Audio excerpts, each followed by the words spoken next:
उड़ीसा के पुरी में स्थित जगन्नाथ मंदिर भारत के 4 पवित्र धामों में से एक है, जहां हर साल आषाढ़ माह में भव्य रथ यात्रा का आयोजन होता है। हिंदू धर्म में जगन्नाथ रथ यात्रा का बहुत अधिक महत्व है।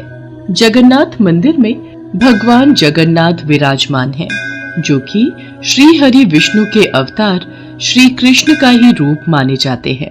जगन्नाथ का अर्थ होता है जगत के नाथ। आषाढ़ मास की द्वितीय तिथि को ये रथ यात्रा शुरू होती है और शुक्ल पक्ष के 11वें दिन भगवान की वापसी के साथ इस यात्रा का समापन होता है। भगवान जगन्नाथ के मंदिर से जुड़ी एक पौराणिक कथा के अनुसार मध्य भारत में इंद्रद्युम्न नाम के एक राजा रहते थे। उनकी राजधानी का नाम अवंती था। वो भगवान विष्णु के बहुत बड़े भक्त थे और हमेशा भगवान विष्णु के दर्शन के लिए इच्छुक रहते थे। एक बार एक ऋषि घूमते हुए उनके महल में आ पहुँचे और राजा से बोले, राजन, उड़ीसा में भगवान विष्णु के भव्य रूप नील माधव को पूजा जाता है, लेकिन वो जगह उड़ीसा के कौन से हिस्से में है, ये आपको पता लगाना पड़ेगा। क्या आप सत्य कह रहे हैं ऋषि श्रेष्ठ? ये सुनकर तो मेरा मन भगवान विष्णु के दर्शनों को लालायित हो गया है। राजा इंद्रद्युम्न अत्यंत आनंदित हो उठे और तुरंत महल के मुख्य पुजारी के भाई विद्यापति को आदेश दिया कि वो उड़ीसा जाकर नील माधव की खोज करे। राजा के आदेश अनुसार विद्यापति ओडिशा भ्रमण करने निकल पड़े। बड़ी ही लंबी यात्रा के बाद जब विद्यापति ओडिशा पहुँचे, तब उन्हें कुछ गुप्तचरों के माध्यम से पता चलता है कि सबरों के मुखिया विश्ववासु एक गुप्त गुफा के अंदर नील माधव की पूजा करते हैं। विद्यापति विश्वासु के पास गए और बोले, महाशय, कृपा करके आप मुझे देव पूजा का स्थान दिखा दीजिए। मैं विश्वास के साथ यहाँ आया हूँ। नहीं नहीं, मैं तुम्हें उस स्थान पर नहीं ले जा सकता, मुझे माफ करो। अब मैं क्या करूं? यदि ऐसे ही वापस गया तो महाराज को क्या जवाब दूंगा? मुझे कोई और रास्ता ढूंढना होगा। विद्यापति उसी गांव में रुक गया। कुछ ही दिनों में विद्यापति को विश्ववासु की बेटी ललिता से प्यार हो गया और दोनों ने शादी भी कर ली। शादी के कुछ दिन बाद विद्यापति ने अपनी पत्नी से कहा, ललिता, सुनो, क्या तुम नील माधव की सिर्फ एक झलक दिखाने के लिए अपने पिता से कह सकती हो? तुम्हारे पिता तुम्हारी बात नहीं टालेंगे। ठीक है, पिताजी को आने दो, मैं बात कर लूंगी। ललिता अपने पिता से बात करती है। ठीक है, पर मेरी एक शर्त है। विद्यापति मेरे साथ आंखों पर पट्टी बांध कर जाएगा।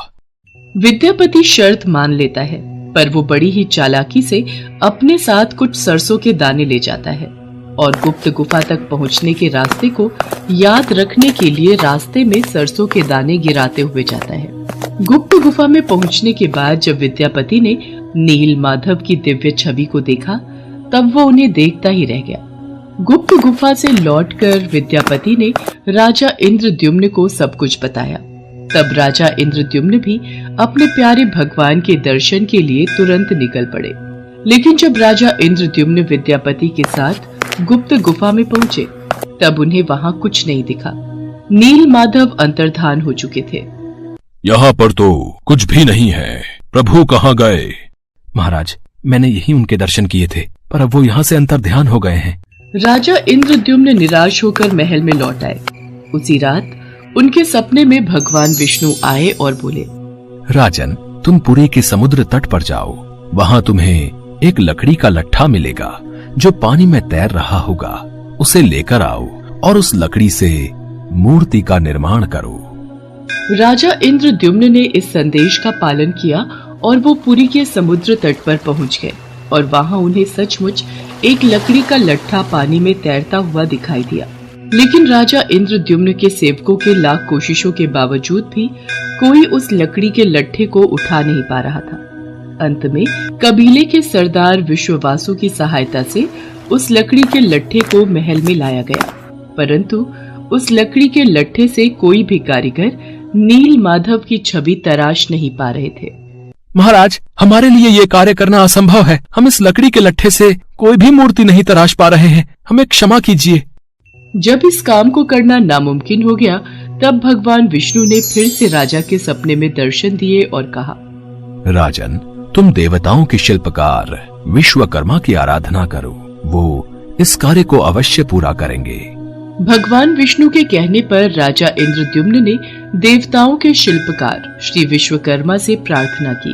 तब वो सबके समक्ष एक बूढ़े बढ़ई के रूप में प्रकट हुए और राजा इंद्रद्युम्न से बोले, राजन, मैं आपको विश्वास दिलाता हूँ कि मैं कुछ ही दिनों में तराश कर मूर्तियां तैयार कर दूंगा, लेकिन मेरी कुछ शर्तें हैं।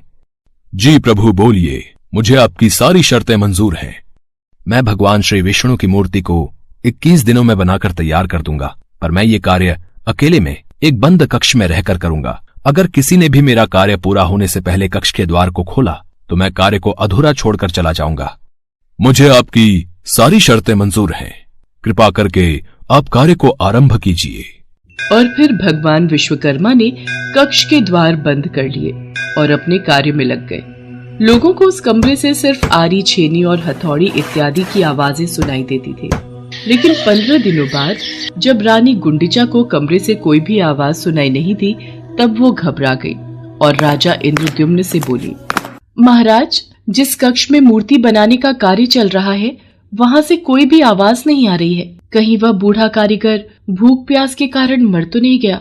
आप एक बार कक्ष को खोलकर देख तो लीजिए, कहीं हमारे सिर कोई पाप न लग जाए। पर महारानी, हमें उन्होंने यही शर्त रखी थी कि 21 दिन से पहले उस कक्ष का द्वार न खोला जाए। कहीं कोई अनहोनी हो गई तो? महाराज, ऐसे भी तो हम चिंता में हैं। कक्ष को खोले बिना कुछ पता नहीं चलेगा। रानी गुंडिचा ने राजा इंद्रद्युम्न से कक्ष का द्वार खोलने की जिद की। आखिर में कक्ष के द्वार को खोला गया और राजा इंद्रद्युम्न के ऐसा करते ही वो बूढ़ा कारीगर बने भगवान विश्वकर्मा गायब हो गए और अपने पीछे आधी बनी 3 मूर्ति छोड़ गए। राजा इंद्रद्युम्न को इस बात से बहुत दुख पहुंचता है कि उन्होंने विश्वकर्मा की बात को नहीं माना और शर्त के नियम तोड़ दिए। इसी कारण प्रभु जगन्नाथ के हाथ और पांव आधे बने हुए हैं। राजा इंद्रद्युम्न ने उसी रूप में उन मूर्तियों की स्थापना की जो आज जगन्नाथ मंदिर के नाम से प्रसिद्ध है, जहां श्री कृष्ण भगवान जगन्नाथ के रूप में बड़े भाई बलराम और छोटी बहन सुभद्रा के साथ विराजमान है। प्रभु जगन्नाथ को भी बुखार होता है, उनको भी दवाई दी जाती है। कभी कभी वो ठीक हो जाते हैं, पर कभी कभी नहीं। उनका पुनर्जन्म होता है जिसे नव कलेवर कहा जाता है, जो हर 8 साल, 12 साल और 19 साल में एक बार होता है। इन दिनों उड़ीसा सरकार पुरी में अंधकार का ऐलान करती है और कुछ खास पुजारी अपनी आंखों पर लाल कपड़ा और हाथों में लाल कपड़ा बांधकर पुरानी मूर्ति से कुछ रहस्यमयी चीज को निकालकर नई मूर्ति में लगा देते हैं, जिसे ब्रह्म पदार्थ कहा जाता है। ब्रह्म जो जीवन का प्रमाण देता है। जैसे प्रत्येक मनुष्य के शरीर में आत्मा होती है, उसी प्रकार प्रभु जगन्नाथ के शरीर में ब्रह्म या परमात्मा रहते हैं। यही कारण है कि प्रभु जगन्नाथ दुनिया के एकमात्र जीवित ठाकुर जी हैं, जो भक्तों की पुकार सुनते हैं, समझते हैं और उनकी इच्छाओं को पूरा करते हैं। श्री जगन्नाथ मंदिर के ऊपर स्थापित लाल ध्वज सदैव हवा की विपरीत दिशा में लहराता है। प्रतिदिन सायकाल मंदिर के ऊपर स्थापित ध्वज को मानव द्वारा उल्टा चढ़कर बदला जाता है। कहा जाता है कि जब श्री कृष्ण की मृत्यु हुई थी, तब एक बहेलिये ने ही उनका अंतिम संस्कार किया था। लेकिन उस वक्त श्री कृष्ण का दिल आग में जला नहीं था, जिस वजह से बहेलिये ने उस हृदय को लकड़ी के गुच्छे में बांधकर समुद्र में प्रवाहित कर दिया था, जो फिर बहते बहते पुरी के समुद्र तट पर पहुंचा और वहां से फिर राजा इंद्रद्युम्न ने उसे प्राप्त कर प्रभु जगन्नाथ की मूर्ति का निर्माण करवाया।